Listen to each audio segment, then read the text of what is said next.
Nasaha 24 TV. Theluthi tatu tumemaliza theluthi moja. Ni kama jana tu tumeanza, lakini hii inaonyesha namna gani siku zinaenda kwa kasi na spidi, na wewe ukiacha kuitumia kasi hiyo kuchuma na kukusanya na kuwekeza, utapitwa na mengi sana. Ndani ya siku 10 watu wamechuma thawabu nyingi sana, mchana wakiwa wamefunga na usiku wakiwa wamesimama, na sio kusimama tu bali kuzisikiliza aya zilizoko kwenye Qur'ani tukufu, na kila herufi moja unalipwa kuanzia 10 kwa juzuu 10 mlizozisikiliza. Unafikiria utakuwa ukifanya calculation ya haraka utakuwa umelipwa kiasi gani? Ni kiasi kikubwa sana. Kwa hiyo la taqnatu min rahmatillah, msikate tamaa na rehema alizowapa Allah. Rehema za Allah kwenu nyinyi ziko nyingi mno, na tuko kwenye 10 na tuko kwenye makumi haya na masiku haya ya kupewa rehema na Allah subhanahu wa ta'ala. Ndugu zangu, hizi ibada zina maana kubwa sana. Ibada ya nguzo ya kwanza ya Uislamu, kazi yake ni kusafisha itikadi yako, na itikadi inakaa moyoni. Safisha akida, unasafisha imani kwa shahada. Kwa hiyo huwezi kwa swali hujasafisha moyo wako.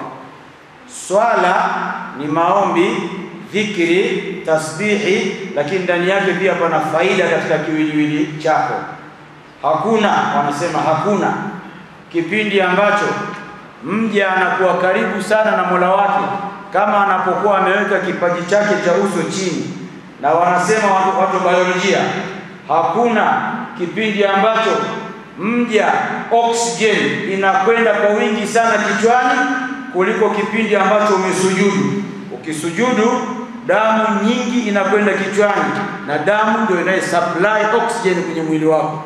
Kwa hiyo ukipeleka kichwa chini, oxygen yako inahamia kichwani, ubongo una refresh ubongo wako. Kwa hiyo kuna possibility kubwa ya kutokupata afya ya akili. Sasa swalini sana ili afya zetu za akili zikae sawa sawa.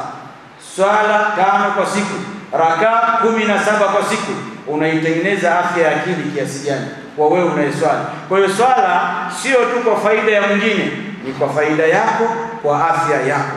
Kitendo cha kurukuu, cha kuitidali, cha kukunja magoti, hizi ni yoga.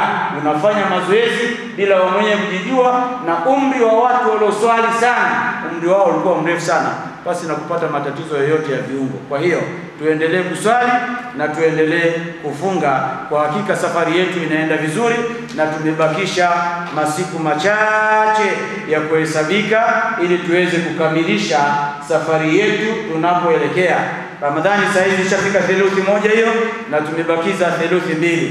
Hii iliondoka ndio ya kwetu, hii iliyobaki hatujui kama ni ya kwetu. Kwa hiyo tuendelee kuzidi kumwomba Allah, na hizi zingine pia ziwe za kwetu. Kama alivyosema wanachuoni, cha kwako ni kile ulichokitumia na ukakitoa, lakini hichi kinachokuja mbele yako, kuanzia mali yako, afya yako, mke wako, watoto wako, hapa at the future, sio wa kwako.